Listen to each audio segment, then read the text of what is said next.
Je suis Julie Druillet, je suis architecte depuis maintenant plus de 5 ans. Mon rôle, ça va être de travailler sur un lieu mémoriel qui se doit d'être vivant parce qu'aujourd'hui, c'est une mémoire active au sein de Mémoire et Partage. Mon rôle, du coup, c'est d'en faire un socle commun où chacun peut y retrouver une forme de recueillement.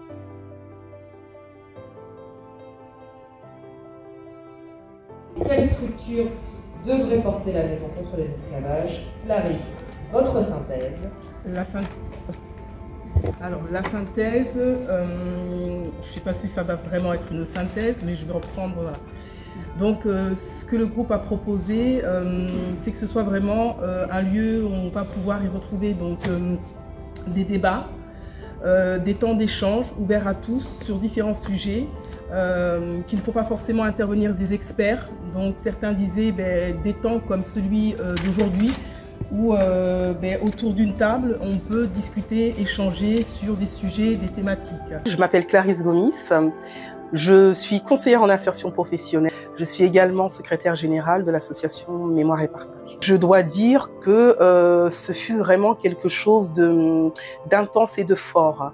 Intense et fort parce que le public a répondu présent à l'invitation qui leur avait été donnée de participer à ces consultations citoyennes. À chaque fois, nous avons eu un public nombreux qui a participé à ces rencontres, un public très intéressé et qui vraiment a joué le jeu. Adultes, jeunes, enfants sont venus, ont échangé, ont partagé, ont donné leur avis, ont donné leur envie concernant cette maison contre les esclavages, si elle devait être installée sur Bordeaux ou une commune de sa métropole.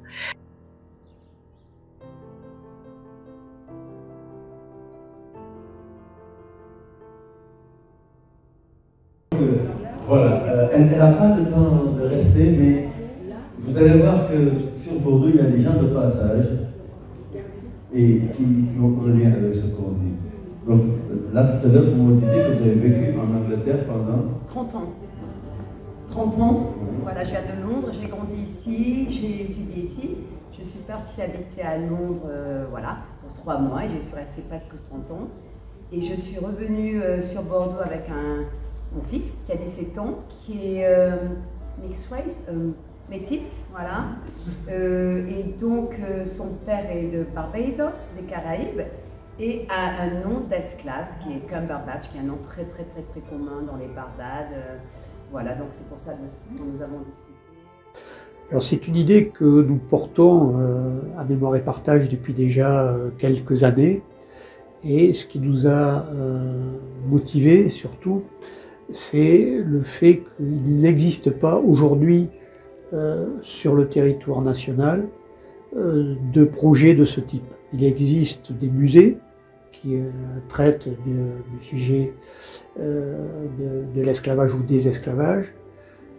Il existe des endroits mémoriels ou des parcours mémoriels, mais il n'existe pas véritablement de lieu qui traite d'une manière globale des esclavages, aussi bien des esclavages liés à l'histoire que de l'esclavage contemporain.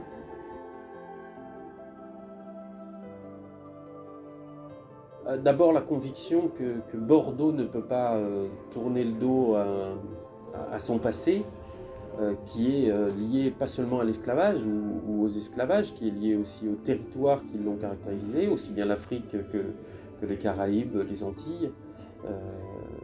Étant moi-même pour partie originaire de Guadeloupe, forcément c'est un sujet qui avait une résonance dans ma vie.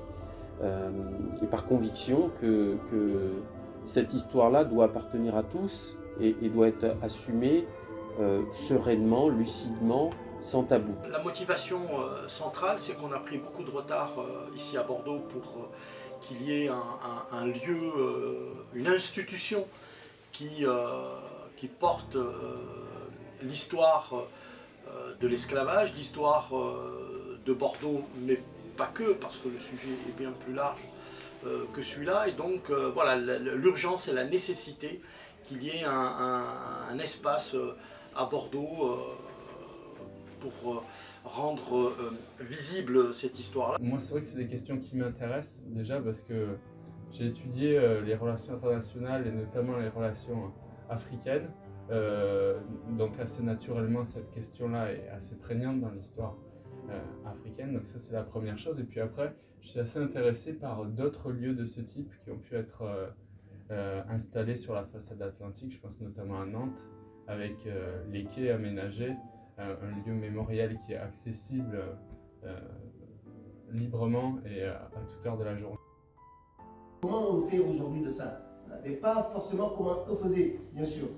Mais comme on n'a pas forcément les moyens des grands musées, où eux ils peuvent. Alors, nous, c'est comment nous aujourd'hui, chacun d'entre nous, selon dans notre diversité, hein, comment est-ce que cette histoire nous influence?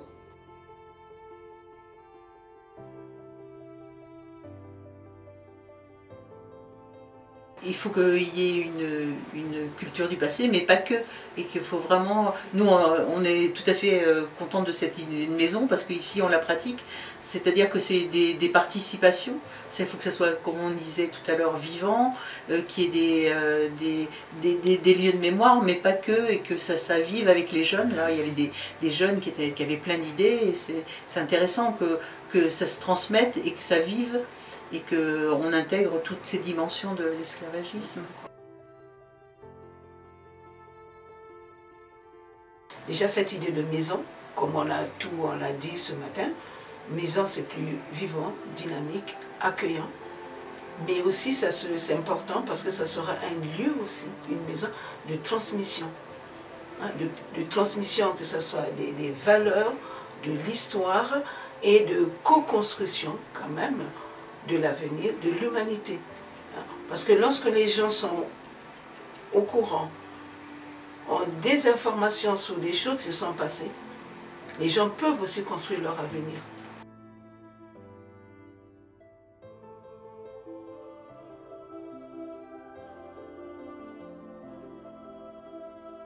On a coutume de dire que quand vous confrontez l'apport d'une population de base à l'apport des experts, un groupe qui se réunit a une production qui est égale en qualité à la production d'un expert. Parce qu'on a la réunion de la diversité des opinions et c'est ça qui va enrichir notre discussion. Différents modes d'esclavage, mais je pense qu'il y a un côté pédagogique à le mettre en place. Oui, alors moi justement, ça me fait... J'aimerais pas que ça se perde, que ça se dilue, parce que c'est quand même le plus gros événement d'esclavage qui a été perpétré quand même.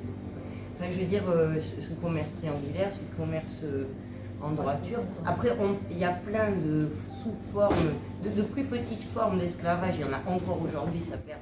Cette première étape que constitue la mission de préfiguration, je pense que c'est un rendez-vous important que la société civile a avec l'histoire, a avec la communauté ultramarine, avec la communauté des personnes qui souffrent. C'est important que les autorités administratives s'emparent de ce problème, s'emparent de ce projet.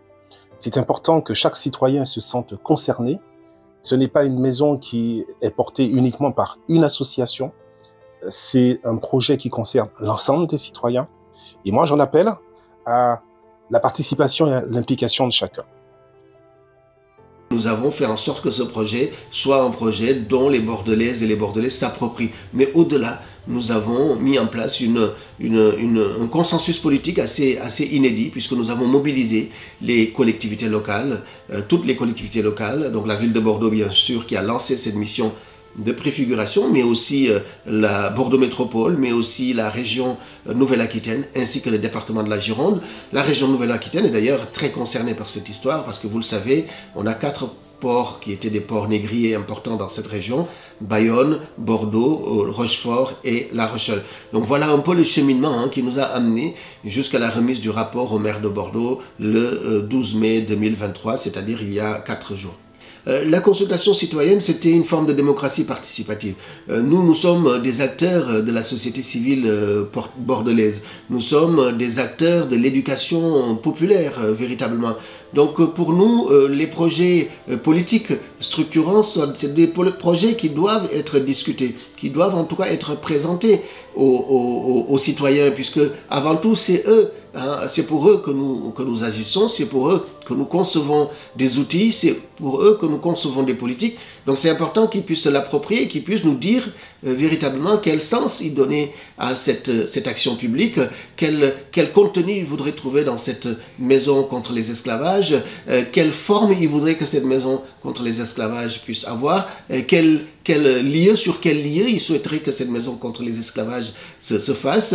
Est-ce que cette maison contre les esclavages devrait concerner que l'esclavage atlantique, donc transatlantique occidental qui a concerné les Bordelais, ou bien est-ce que ça devrait, disons, embrasser les esclavages les plus larges pour les combattre, bien évidemment. Donc c'était ça la consultation citoyenne. Ça a été un moment important, vraiment, qui nous a beaucoup apporté. Moi, je veux remercier toutes les Bordelaises et les Bordelais qui n'ont cessé. On en a vu presque 700 Bordelais en donc 4 mois, de janvier à avril. On a eu beaucoup de réactions très encourageantes autour de ce projet, très peu de critiques en réalité sur l'opportunité d'un tel lieu.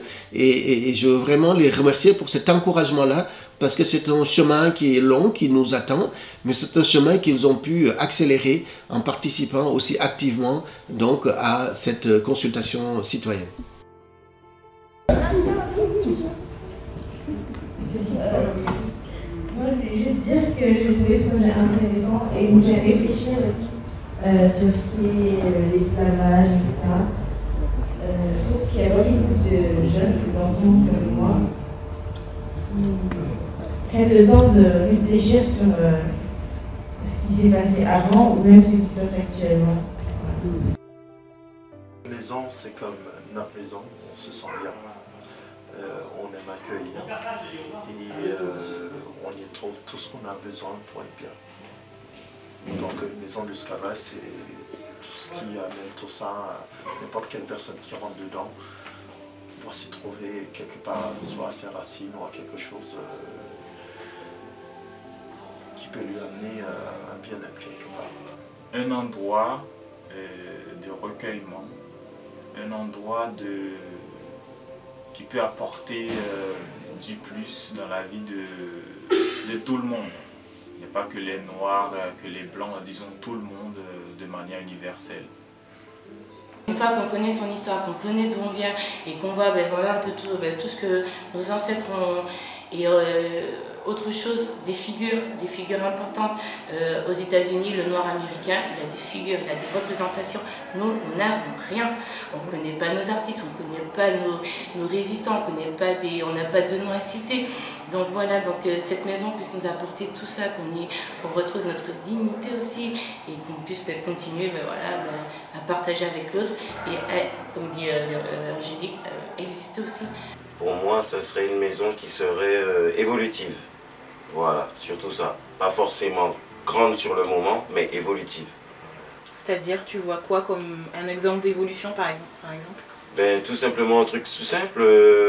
Par exemple, elle commence avec 2-3 maisons avec des ateliers bien précis et un atelier qu'on voudrait rajouter le mois d'après, par exemple sur la musique, sur les jeux, les activités ou même la nourriture, car c'est un sujet que j'adore.